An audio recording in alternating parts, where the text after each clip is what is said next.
হরি বল, হরে কৃষ্ণ, রাধে রাধে বন্ধুরা। তো আপনারা দেখছেন তোমাদের সুমন্ত। তো ভিডিও এবারে আসতে থাকবে রেগুলার। তো আপনারা চ্যানেলটিকে প্লিজ প্লিজ সাবস্ক্রাইব করে রাখুন। যারা দেখছেন নতুন ভিউয়াররা, তারা আমার প্রত্যেকে ফ্যামিলি। তো যাই হোক, তো আমি এই যে সকাল থেকে স্নান টান করে ভগবানের সেবা হয়ে যাওয়ার পরে আমি এখন কাজে বেরাচ্ছি। কাজ এই তো ব্যাগ, তো আপনারা দেখে বুঝতে পেরে গেছেন যে কী কাজে। আর সারাদিন ভিডিও বানাতে একটু সময় কম পাওয়া যায়, এডিট করতে তো একটু সময় লেগে যায়, তাও চেষ্টা করি রাত্রে এডিট করে দেওয়ার। তো যাই হোক, চেষ্টা করব এখন প্রত্যেক দিন ভিডিও দেওয়ার জন্য। তো এখন আমি বেরিয়ে পড়েছি আর কাজে যাব। আমার টিফিন সব কিছু রেডি হয়ে গেছে। তো ভগবানের প্রসাদ পেয়ে তারপরে আমি এখন আজকের দিন শুরু করছি। জানি না কেমন কাটবে, তো তোমরা ব্লগের সঙ্গে থাকো। হরে কৃষ্ণ। পুরো হেলমেট পরে রেডি। আর এখানে আপনাদের কিছু বলতে চাই, কি বলবে?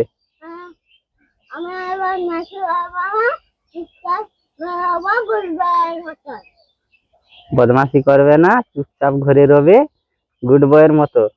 আচ্ছা, ঠিক আছে, তাহলে ধূর্তামি হবে না আজকে। তো আজকে শান্ত ছেলের মতো বাড়িতে থাকবে তো। আর সেটা কি হয়েছে, কি খাচ্ছ? ও, আখের রস খাচ্ছে। তো যাই হোক, আমি এখন বেরাতে হবে, টাইম লেট হয়ে যাচ্ছে। আর এখন এই যে দেখছেন আমি বেরিয়ে চলেছি এসছি। তো এখানে মানে আমাদের এইদিকে রাস্তাটায় প্রচুর বালি গাড়ি চলছে, তো তার জন্য রাস্তাটাও প্রচুর খারাপ। আর NH60 রাস্তা তো দেখতে হবে না আমাদের। তো যাই হোক, ভগবানে কি ভাই আজকে মানে টাইমের মধ্যে পৌঁছে যেতে পারবো অফিসে মনে হচ্ছে। কেন মাঝে মাঝে আমি অনেক দেরি করে ফেলি, বুঝতে পারেন। এবারে টাইমটাও মেনটেন্স করতে হবে, টাইমটা না মেনটেন্স করলে সমস্যা হয়ে যায়। আর টাইমে গেলে তাড়াতাড়ি কাজ শেষ করে তাড়াতাড়ি বাড়ি ফিরে এসে তারপরে আমি আবার একটা নামহট্টে যেতে পারি। হ্যাঁ, আর এই যে নামহট্ট বলতে আমরা যে ইস্কনের সঙ্গে যুক্ত আছি, ইস্কনে নামহট্টগুলা যাই, ভগবানের নাম প্রচার আমি তো করতে পারি না কিছু না, এমনি যাই। ওতে আমার নিজের কিছু লাভ হয়। লাভ বলতে কি, যে কিভাবে আমরা ভগবানের সেবায় যুক্ত থাকবো, কিভাবে ভগবানের নাম গুণকীর্তন মহিমা প্রচার করতে পারবো, প্রভুপাদের প্রচারে আমরা যাতে সাহায্য করতে পারবো।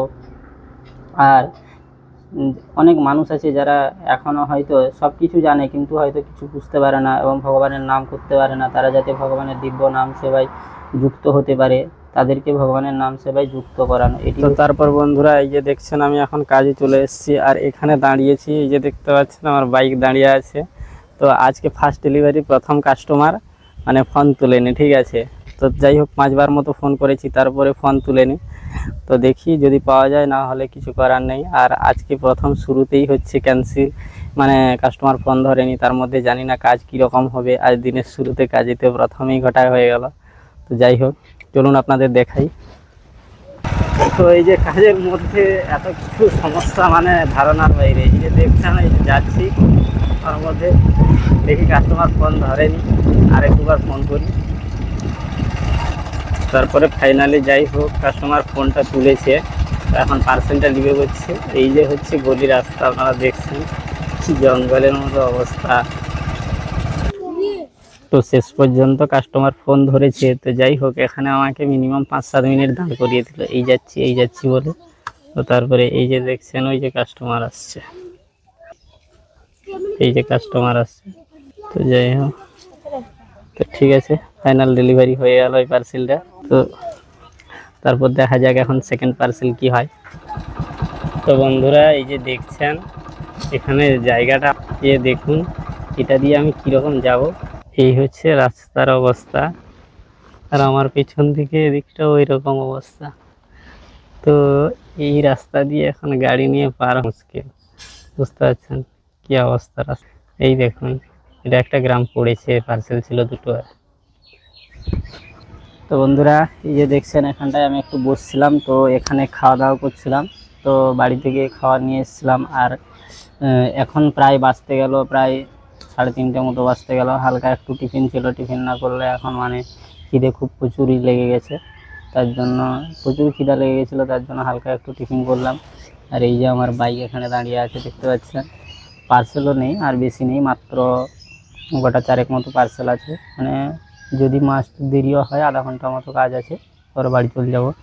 আজকে ম্যাক্সিমাম পার্সেল ছিল প্রায় 40-45টা মতো।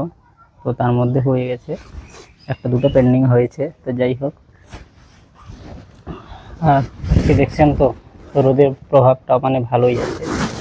আর এটা একটা হসপিটালটা, এদিকে ভালো একটা দোকান টোকান কিছু নেই, গ্রাম পয়েন্ট তো, গ্রামীণ হসপিটাল এটা। তো এখানটায় বসে খাওয়ার মতো এই যে জায়গা প্লেসটা দেখছেন, এখানটার জায়গা প্লেসটা ফাঁকা, তো এখানটায় বসে খাওয়া দাওয়া করার একটা সুবিধা আছে। হ্যাঁ, তো যাই হোক, এখানে বসে হালকা কিছু টিফিন করে তারপরে আবার বেরোয়। আর এই দেখছেন বাইকটাও পুরো মানে এই দুদিন আগে বৃষ্টি হয়েছিল তো পুরো কাদা, পুরো নোংরা হয়ে গেছে। যাই হোক, এখন সব রাখা হয়ে গেছে, তবে আমি বেরিয়ে যাবো। 4টে মতো পার্সেল আছে, এগুলো দিয়ে তারপরে বিকালে আবার নামহট্ট আছে, নামহট্টে যেতে হবে। আর গ্রামে নামহট্ট আছে মানে অবশ্যই যেতে হবে।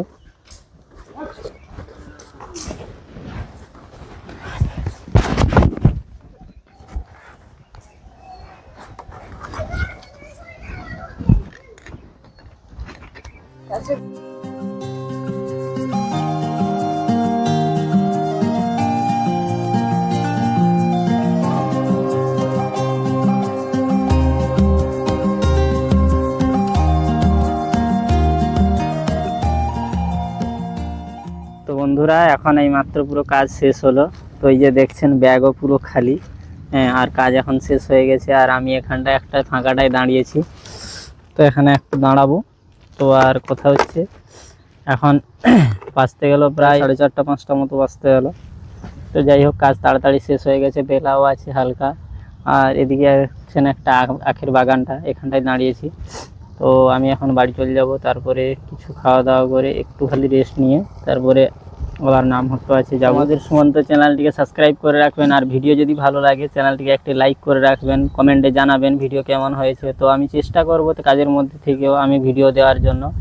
তো অনেক চাপের মধ্যে হয়তো, আর বাজারে ডেলিভারি করা একটা সুবিধে, কিন্তু গ্রামে ডেলিভারি করতে একটু সময় চলেই যাবে, কেননা গ্রামে এক তো হচ্ছে ডিস্টেন্স প্রচুর থেকে যায়, তারপরে গ্রামের মানুষ অনেককে নতুন কাস্টমাররা অর্ডার দেয়, তাদের বোঝানো মুশকিল এক একটা পার্সেল। যেরকম আজকে একটা আপনাদের এই ডেলিভারি ক্ষেত্রে দিয়ে বলবো, মানে যারা অর্ডার করে নতুনরা প্রথমে রিটার্ন রিপ্লেসমেন্ট পার্সেল নেওয়ার পরে যদি সমস্যা হয়, কিভাবে সমস্যা মিটবে সেসব সম্বন্ধে আগে প্রথমে জানতে হবে, তারপরে কিন্তু অর্ডার দেওয়া উচিত।